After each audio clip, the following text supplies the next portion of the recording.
यह गाथा है गोंडवाना की उस पवित्र भूमि की, जहां शौर्य की गूंज हर घाटी और जंगल में सुनाई देती थी, जहां बेटियां सिर्फ घरों की शोभा नहीं बल्कि रणभूमि की ध्वजा बनती थीं। यह कहानी है उसी पवित्र भूमि से जन्मी रानी दुर्गावती की, जिन्होंने बचपन से ही अदम्य साहस और अपराजेय जज्बे की मिसाल पेश की। वो नन्ही लड़की जिसने डर को कभी अपने पास भटकने नहीं दिया और हर कदम पर यह साबित किया कि साहस उम्र का मोहताज नहीं होता। क्या आप जानते हैं कैसे अपनी छोटी सी उम्र में ही उन्होंने अपने अदम्य साहस और अपार बुद्धिमत्ता से पूरे राज्य को स्तब्ध कर दिया था? तो अंत तक जुड़े रहे हमारे साथ, क्योंकि यह सिर्फ एक कहानी नहीं, यह इतिहास के उन सुनहरे पन्नों की झलक है जो रानी दुर्गावती के बचपन की अद्भुत गाथाओं से सजी है। तो बात है साल 1524 की, जब कालिंजर किले के समीप स्थित दुर्गा मंदिर से राजा कीर्तिदेव सिंह चंदेल मां भवानी की पूजा करके किले की ओर लौट रहे थे। उस समय उनके साथ अनेक पंडित और सैनिक भी चल रहे थे। पूरा किला भक्ति और श्रद्धा के माहौल में डूबा हुआ था। इसी बीच महल में अचानक हलचल मच गई। महारानी को प्रसव पीड़ा शुरू हो चुकी थी। कुछ समय बाद एक ढाई दौड़ते हुए आई और ऊंचे स्वर में खुशी का समाचार सुनाया, महाराज की जय हो, कन्या रत्न का जन्म हुआ है। हालांकि महाराज को पुत्र प्राप्ति की इच्छा थी, जो सिंहासन पर बैठकर उनके वंश की कीर्ति को आगे बढ़ा सके, लेकिन कन्या के आगमन ने भी उन्हें हर्ष और गर्व से भर दिया। महल में शीघ्र ही ज्योतिषियों को बुलाया गया। उन्होंने भविष्यवाणी की, यह कन्या तेजस्वी होगी, यह प्रजा का सम्मान और प्यार प्राप्त करेगी और उसका नाम सदियों तक इतिहास में अंकित रहेगा। हालांकि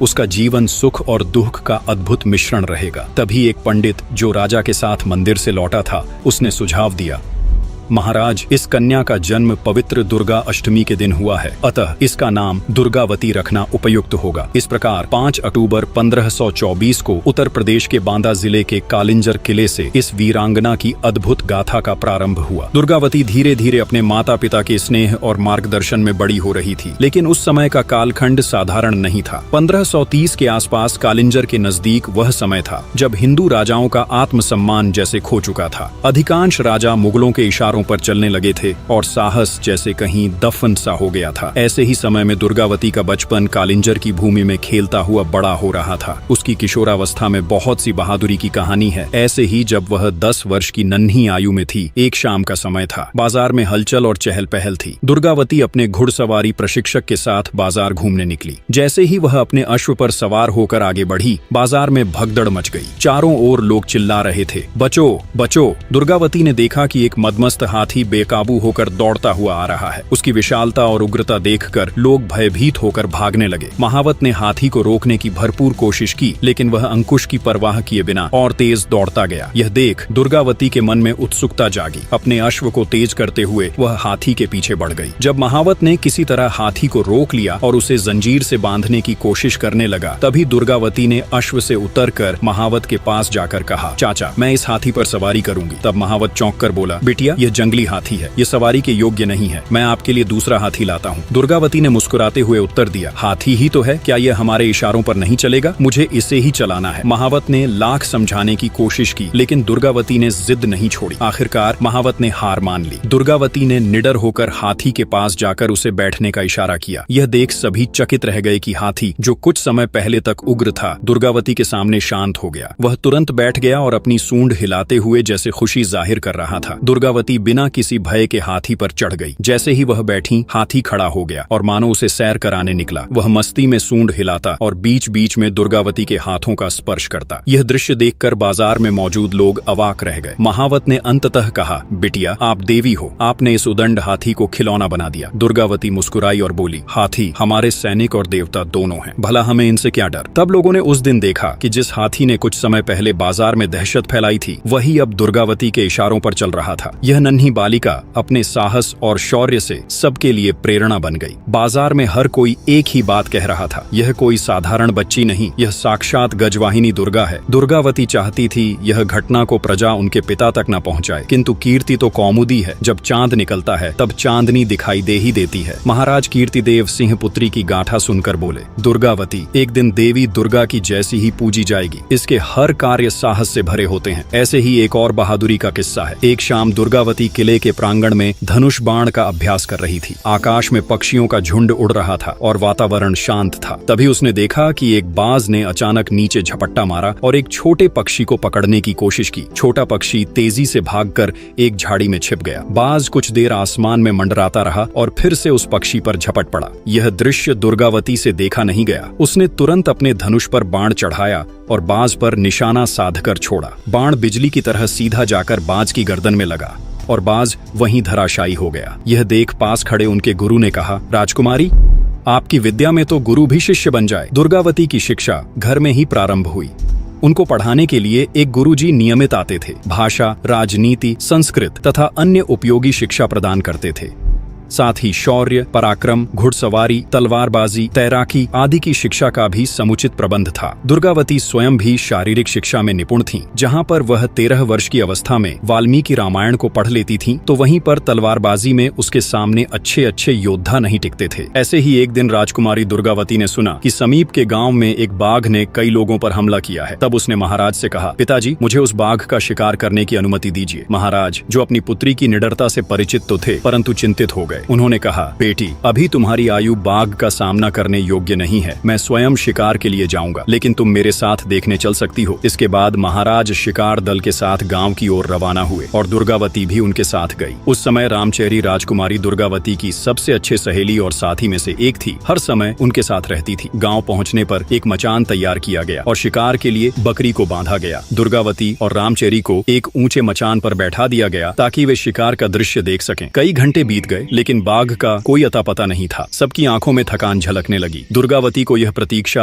असहनीय लगी। उसने रामचेरी से कहा, यहाँ बैठे रहने से कुछ नहीं होगा, हमें खुद आगे बढ़ना चाहिए। तब दोनों मचान से नीचे उतरी और सावधानी पूर्वक जंगल के भीतर चल पड़ी। कुछ ही देर में सामने से बाघ आता दिखाई दिया। रामचेरी घबराकर बोली, राजकुमारी, वह बहुत पास है। दुर्गावती ने तुरंत उसे पेड़ पर चढ़ने का आदेश दिया और स्वयं बाघ का सामना करने के लिए तैयार हो गई। उसने अपना बायां पैर दृढ़ता से जमीन पर टिकाया, धनुष पर बाण चढ़ाया और पूरी एकाग्रता के साथ बाघ पर निशाना साधा। बाण बाघ की गर्दन में इतनी तीव्रता से लगा कि उसकी दहाड़ जंगल में गूंज उठी। बाघ ने अंतिम बार उछाल मारी और वहीं ढेर हो गया। सैनिक और महाराज कीर्तिदेव सिंह तुरंत वहां पहुंचे। बाघ की हालत देखकर महाराज समझ गए कि दुर्गावती ने यह असाधारण शिकार किया है। उन्होंने अपनी पुत्री को गले लगाते हुए कहा, आज तुमने साबित कर दिया कि तुम केवल मेरी पुत्री नहीं, बल्कि मेरे राज्य का भविष्य हो। 14 वर्ष की आयु में दुर्गावती न केवल शारीरिक रूप से सशक्त थी, बल्कि अपने विचारों में भी परिपक्वता दिखाती थी। महाराज कीर्तिदेव सिंह को विश्वास हो गया था कि उनकी यह तेजस्विनी पुत्री एक दिन कालिंजर की महान रानी बनेगी। अब जैसे जैसे दुर्गावती बड़ी होती जा रही थी, वैसे वैसे महाराज कीर्तिदेव सिंह की चिंता बढ़ती जा रही थी। इतने उत्कृष्ट गुणों के बावजूद वह एक बेटी ही थी और महाराज को उसके लिए एक सुयोग्य राजा से विवाह करना ही होगा। लेकिन जैसे ही वह किसी सुयोग्य राजा के बारे में सोचते, उनका मन उदासी से भर जाता, क्योंकि बहुत सारे राजा अब मुगल में जा मिले थे। वह सोचते, क्या ऐसा कोई राजा है जो दुर्गावती के योग्य हो? इर्द गिर्द के राजाओं को देखकर महाराज कीर्तिदेव सिंह का मन बैठ जाता था। वह अक्सर इसी चिंता में रहते कि आखिर उनकी पुत्री के लिए योग्य वर कहाँ मिलेगा। इधर दुर्गावती अपनी ही धुन में रहती। वह कभी सैनिकों और अपनी सहेली रामचेरी के साथ शिकार खेलने निकल जाती, तो कभी अपने राज्य की सीमाओं का निरीक्षण करने। ऐसे ही एक दिन दुर्गावती ने अपने सैनिकों से सुना कि गढ़ा राज्य में बंदूकों का इस्तेमाल बहुत होता है और मुगल सेना के पास आग्नेयास्त्रों की भरमार है। तो बंदूक के प्रयोग देखने के लिए दुर्गावती के मन में बहुत जिज्ञासा उठी। वह कालिंजर और गढ़ा की सीमा में शिकार खेलने के उद्देश्य से अपनी छावनी जा पहुंची। उन दिनों दुर्गा पूजन का उत्सव चल रहा था। 2 कोस दूर पर मनियागढ़ नाम का एक पठार था, जिसके ऊपर एक बड़ा किला था। वहाँ एक बस्ती थी, एक राजमहल और एक भव्य मंदिर भी था। बस्ती में अधिकांश लोग गोंड जाति के थे। उस ऊंचे पत्थर पर चढ़कर चारों ओर का दृश्य देखना अत्यंत मनोरम लगता था। दुर्गा पूजा के अवसर पर गढ़ा के राजा भी मनियागढ़ में आते थे। दुर्गावती ने सोचा कि संभवतः इस मेले में बंदूकें भी मिलेंगी। इस विचार से उत्साहित होकर वह जंगल के रास्ते से कुछ सैनिकों और अपनी सहेली रामचेरी के साथ मनियागढ़ की ओर चल पड़ी। रास्ते में रामचेरी बोली, सुनने में आया है कि गढ़ा के राजा शेर का बहुत शिकार करते हैं और कामदेव की तरह लगते हैं। यह सुनकर दुर्गावती मुस्कुराई और बोली, तू मंदिर देखने जा रही है या राजा महाराजा देखने? ऐसे ही हंसी मजाक और बात करते करते दोनों मनियागढ़ के नजदीक पहुंच गए। जब रामचेरी और दुर्गावती मनियागढ़ पहुंचे तो वहां वे देखी कि यहाँ पर अधिकतर स्त्री पुरुष सांवले थे। काली होने के बावजूद महिलाएं अपने सुगठित शरीर से आकर्षक लगती थीं और ठिगने कद के पुरुष भी अपने पुष्ट शरीर से परिश्रमी प्रतीत होते थे। जीवन अपने अपने सामान्य गति से चल रहा था, तभी अचानक वहाँ एक जोरदार कोलाहल मच गया। लोग घबराकर इधर उधर भागने लगे। कोई सामान समेट रहा था तो कोई अपने परिवार को सुरक्षित स्थान पर पहुंचाने की कोशिश कर रहा था। तभी रामचेरी ने चिल्लाकर दुर्गावती को चेतावनी दी, दुर्गावती, हथियार उठाओ, परीक्षा का समय आ गया है। ये सुनते ही दुर्गावती चौकन्नी हो गई। उसने तुरंत धनुष उठाया और प्रत्यंचा चढ़ा दी। बाण को साधते हुए उसने घाट की ओर देखा। दूर से सैनिकों की टुकड़ी तेजी से उनकी ओर बढ़ रही थी। घाट पर भगदड़ मची हुई थी और लोग गिरते पड़ते घाट से दूर जाने की कोशिश कर रहे थे। इसी बीच दुर्गावती की नजर घाट के एक किनारे पर पड़ी। वहाँ एक शेरनी खड़ी थी। उसके साथ उसके 2 छोटे शावक भी थे। दुर्गावती का हाथ एक पल के लिए ठिठक गया। उसने बाण नीचे कर लिया और रामचेरी से कहा, देखो माँ अपने बच्चों के साथ है, इसे क्यों मारें? आगे बेचारे शावकों का क्या होगा? कौन उनका पालन करेगा? रामचेरी ने डरते हुए कहा, अगर शेरनी छलांग लगाकर इस पार आ गई तो? अगर उसने हमला कर दिया तो? दुर्गावती ने शांत भाव से जवाब दिया, एक तरफ नदी गहरी और दूसरी तरफ घाट चौड़ा। वह अपने शावकों के साथ यहाँ तक नहीं आ पाएगी। माँ कभी अपने बच्चों की जान खतरे में नहीं डालेगी। हमें इन्हें छोड़ देना चाहिए। तब रामचेरी ने हल्के गुस्से से कहा, अगर यह सिंह होता तो क्या तब भी छोड़ देती? दुर्गावती ने मुस्कुराकर कहा, सिंह और शेरनी में फर्क होता है रामचेरी। माँ का हृदय बच्चों के लिए हमेशा कोमल होता है। इसे अकेला छोड़ देना ही उचित है। तभी इस बातचीत के बीच शेरनी अपने शावकों को लेकर पेड़ों के झुरमुट में गायब हो गई। तब तक सैनिक भी दुर्गावती के पास पहुंच चुके थे। दुर्गावती ने उनकी ओर देखा और उनके साथ अपने पड़ाव की ओर बढ़ गई। यह खबर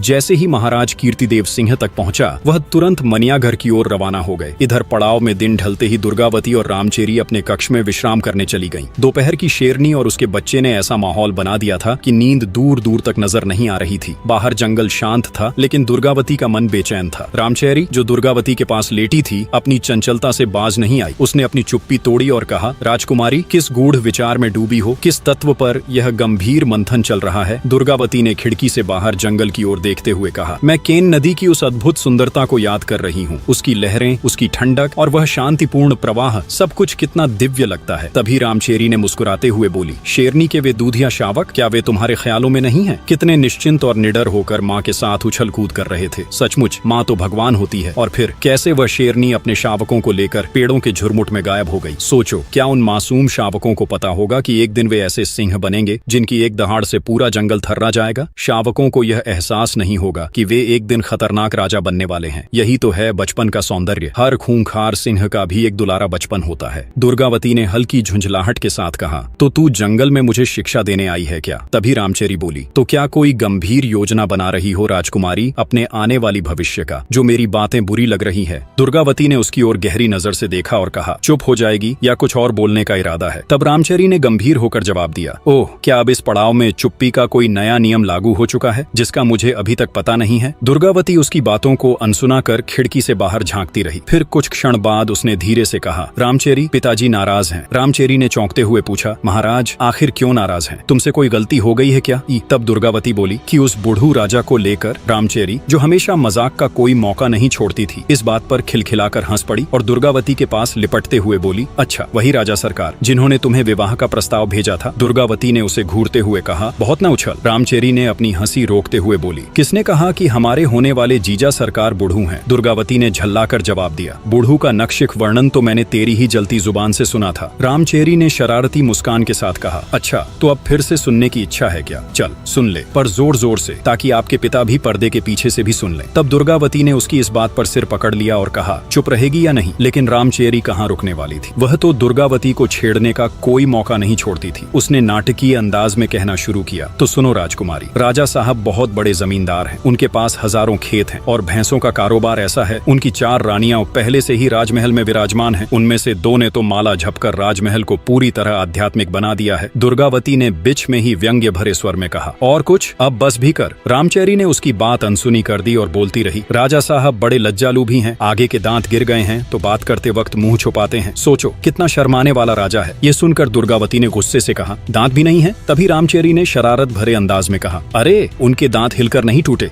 बल्कि शिकार के दौरान मुख से बाहर हो गए। अब तो बेचारे शिकार भी नहीं कर पाते। तब दुर्गावती ने चौंकते हुए पूछा, भला ऐसा क्यों? रामचेरी ने आंखें मटकाते हुए कहा, क्योंकि उन्हें दूर का धुंधला दिखाई देता है, और हाँ, सिर के बाल भी अब लगभग नदारद हो चुके हैं। कभी कभी तो उन्हें देखकर ऐसा लगता है जैसे वे किसी तपस्वी राजर्षि की प्रतिमा हो। दुर्गावती इस पर गुस्से में आ गई और जोर से बोली, ऐसे खूसट राजा से मैं अपना विवाह नहीं करूंगी। दुर्गावती की तेज आवाज सुनकर रामचेरी अचानक चुप हो गई। कमरे में एक अजीब सी खामोशी छा गई। दोनों सहेलियां बिना कुछ बोले महाराज कीर्तिदेव सिंह की प्रतिक्रिया का इंतजार करने लगी। यह तो तय था कि दुर्गावती की आवाज महाराज के कानों तक जरूर पहुंच चुकी थी। दुर्गावती की तेज आवाज से महाराज कीर्तिदेव सिंह अपने कक्ष से बाहर निकले। उनके चेहरे पर हल्की चिंता की लकीरें साफ झलक रही थीं। कीर्तिदेव सिंह के मन में अपनी बेटी के विवाह की चिंता हमेशा बनी रहती थी। कई प्रतिष्ठित क्षत्रिय घरानों से रिश्ते आए थे, लेकिन या तो उनमें वह तेज नहीं था जो क्षत्रिय राजाओं का होना चाहिए, या फिर वे मुगलों के अधीन हो चुके थे। दुर्गावती ने भी ऐसे सभी प्रस्ताव ठुकरा दिए थे और यह बात महाराज को भीतर ही भीतर खलती थी। उधर मौका पाकर दुर्गावती और रामचेरी कक्ष से बाहर निकल आईं। दोनों सहेलियां वे धीरे धीरे चलती हुई उस ओर पहुंची जहां महाराज कीर्तिदेव सिंह एक कुर्सी पर गहरे विचारों में डूबे बैठे थे। दुर्गावती ने नजदीक आकर नम्रतापूर्वक कहा, पिताजी, मेरी मनियागढ़ पर्वत की देवी माँ के दर्शन करने की इच्छा है। कल सुबह मैं रामचेरी और कुछ सैनिकों के साथ वहाँ जाना चाहती हूँ। कृपया अनुमति दें। ये सुन महाराज ने कहा, सुनने में आया है कि गढ़ा के राजा दलपति शाह खुद प्रजा की रक्षा के लिए सिंह का वध करने वहाँ आने वाले हैं। यदि संभव हुआ तो मैं भी देवी माँ के दर्शन करने आऊंगा। रामचेरी, जो अब तक चुपचाप खड़ी थी, अब बोल पड़ी, महाराज, क्या गढ़ा के राजा दलपति शाह क्षत्रिय नहीं है? महाराज ने ठहर कर जवाब दिया, उनके आचरण तो क्षत्रियों जैसे ही हैं, और हाँ, कई लोग उन्हें क्षत्रिय मानते भी हैं। जिनके हाथ का छुआ पानी ब्राह्मण पी लेता है, उसे हम क्षत्रिय मानते हैं। उनके यहाँ ब्राह्मण भोजन करते हैं तो उनके क्षत्रिय होने पर कोई संदेह नहीं करता, लेकिन हाँ, उतने चोखे क्षत्रिय नहीं हैं जितने करचुली हैं। मैं यहाँ बता दूं, कलचुरी राजवंश के लोग मालवा के आसपास रहते थे। रामचेरी ने मुस्कुराते हुए बोली, महाराज, वैसे आप तो बहुत चोखे क्षत्रिय हैं। फिर वह दुर्गावती की ओर देखने लगी, मानो उससे सहमति चाह रही हो। तभी दुर्गावती ने गंभीर होते हुए कही, हमारे गुरुजी ने एक बार बताया था कि क्षत्रिय जाति नहीं, धर्म होता है। वे बोले थे कि जो आपत्ति से रक्षा करे वही क्षत्रिय है, किंतु मेरा तो मानना यह है कि जो स्वाभिमानी हो और देश की रक्षा में सक्षम हो वही सच्चा क्षत्रिय है। तब दुर्गावती की इस बात ने उनके पिता महाराज कीर्तिदेव सिंह को सोचने पर मजबूर कर दिया। कुछ पल चुप रहकर उन्होंने कहा, बेटी, क्षत्रिय की व्याख्या करना अपनी जगह है, लेकिन बिरादरी में किसी को क्षत्रिय मानना अलग बात है। फिलहाल दलपति शाह के बारे में मुझे संपूर्ण जानकारी नहीं है। छोड़ो ये सब, तुम कल देवी दर्शन के लिए तैयारी करो। रात का भोजन समाप्त होने के बाद दुर्गावती अपने कक्ष में लौट आई। रामचेरी भी उसके साथ थी। दासियों को बाहर भेजकर दुर्गावती ने कहा, रामचेरी, तू ये बता, दलपति शाह के बारे में यह कैसे तय होगा कि वे क्षत्रिय हैं या नहीं? उनका आचरण तो क्षत्रियों जैसा ही लगता है। रामचेरी ने चादर खींचते हुए जवाब दिया, तू बेवजह मत सोच, वरना नींद नहीं आएगी। कल मनियागढ़ में ढेरों लोग आएंगे, पंडित, भाट और विरुद्धावली बखानने वाले लोग भी होंगे। मैं सब हालचाल पता कर लूंगी, तू अभी सो जा। जंगल में नींद भले न आए, लेकिन न सोने से तेज घटता है। कल सीधी पहाड़ी चढ़नी है, केन नदी में नहाना है, माँ भवानी का अभिषेक करना है और उन सब लोगों से भेंट करनी है जो गढ़ा राज्य के हाल जानते हैं। ये सुनकर दुर्गावती ने राहत महसूस की और सोने का प्रयास करने लगी। जब सुबह हुआ तब दुर्गावती ने आंखें खोली तो कानों में पक्षियों का सुमधुर संगीत गूंजने लगा। हल्का हल्का प्रकाश कक्ष में आ रहा था और दूर कहीं पेड़ों के झुनझुने बजते प्रतीत हो रहे थे। वह उठकर बैठ गई और देखा कि रामचेरी अभी भी चादर में मुंह छुपाए गहरी नींद में खर्राटे भर रही थी। फिर दुर्गावती ने माँ भवानी की प्रतिमा को प्रणाम करते हुए उनके चरणों को छुआ और अपने हाथ को ऊपर किए, मानो सूर्य की पहली किरणों को अपने भीतर समेट रही हो। तब कुछ देर बाद दुर्गावती सोती हुई रामचेरी को आवाज दी, उठो रामचेरी, बाहर देखो, आकाश में जैसे कोई चित्रकार सूरज का चित्र बना रहा हो। लाल रंग भर दिया है अभी और सूरज ऊपर उठकर जैसे ही सबके सामने प्रकट होगा, ऐसा लगेगा जैसे किसी प्रदर्शनी में चित्र रखा गया हो। यह सब हो इससे पहले इसे देख लो। रामचेरी अधनींद में कुनमुनाई और बोली, क्या बात है, अभी ही क्यों उठा रही हो? फिर वह झटपट उठी, आंखें मलते हुए बाहर निकली और सूर्य देव को प्रणाम किया। कुछ देर आकाश को निहारने के बाद बोली, आज बड़ी देर तक सोती रह गई, मैं जाग क्यों नहीं पाई? इन दिनों जो सपने तेरी आंखों में आने चाहिए वे मेरी आंखों में आते हैं। पता नहीं क्यों रात भर सपने में तरह तरह के क्षत्रियों की खोज करती रहती हूँ। दुर्गावती ने मुस्कुराते हुए कहा, बस बस, ज्यादा होशियार मत बन, वैसे ही देर हो चुकी है, हमें देवी माँ की पूजा करने जाना है, जल्दी तैयार हो जाओ। सुप्रभात की इस पावन बेला में दोनों सहेलियां सैनिकों के साथ पूजन सामग्री इकट्ठा करके दुर्गा माँ के मंदिर की ओर रवाना हो गई। सूर्य की किरणें धीरे धीरे तेज हो रही थीं। रास्ते में प्राचीन पर्वत की कठिन चढ़ाई को ध्यान में रखकर दल आगे बढ़ा। कुछ दूर चलने के बाद वे एक शीतल जलकुंड के पास पहुंचे। वहां सभी ने थोड़ा सुस्ताने का निर्णय लिया। दुर्गावती ने पानी से हाथ मुंह धोया और 2 चुल्लू जल पिया। जब दल आगे बढ़ा तो एक छोटे से मंदिर पर उनकी नजर पड़ी। वहां लोग भक्ति में डूबे हुए काली माँ के गीत गा रहे थे। जलते हुए खप्पर की रोशनी में कई भक्तगण नृत्य कर रहे थे। यह दृश्य देखकर दुर्गावती का मन श्रद्धा से भर गया। थोड़ी और यात्रा करने के बाद आखिरकार दुर्गा देवी का भव्य मंदिर दिखाई दिया। दुर्गा माँ की विशाल प्रतिमा, जिसकी 8 भुजाएं शस्त्रों से सुसज्जित थीं, प्रतिमा के चरणों में वध किया हुआ महिषासुर ऐसा प्रतीत हो रहा था मानो माँ मुस्कुराकर सबको आशीर्वाद दे रही हो। मंदिर के प्रांगण में दुर्गावती की उपस्थिति ने एक अलग ही आभा बिखेर दी थी। एक ओर मां अष्टभुजा की मूर्ति का तेज तो वहीं दूसरी ओर दुर्गावती के व्यक्तित्व का सौंदर्य